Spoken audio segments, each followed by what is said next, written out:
Étant donné la corrélation entre l'espace et la conduite humaine, ceux qui conçoivent des édifices, des quartiers, des espaces publics et des villes ont besoin de l'apport de diverses disciplines qui permettent de comprendre les processus, le symbolisme et les comportements des personnes. La recherche de la beauté de la conception ne suffit pas, parce qu'il est plus précieux encore de servir un autre type de beauté, la qualité de vie des personnes, leur adaptation à l'environnement, la rencontre et l'aide mutuelle. Voilà aussi pourquoi il est si important que les perspectives des citoyens complètent toujours l'analyse de la planification urbaine. Il faut donc prendre soin des lieux publics, du cadre visuel et des signalisations urbaines qui accroissent notre sens d'appartenance, notre sensation d'enracinement, notre sentiment d'être à la maison, dans la ville qui nous héberge et nous unit.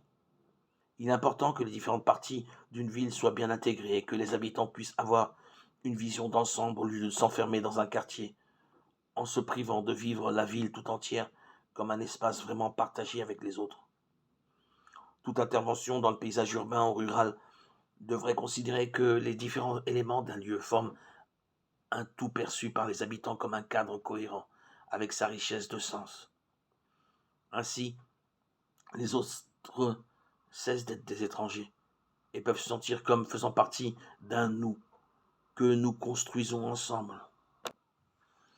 Pour la même raison, tant dans l'environnement urbain que dans l'environnement rural, il convient de préserver certains lieux où sont évitées les interventions humaines qui les modifient constamment.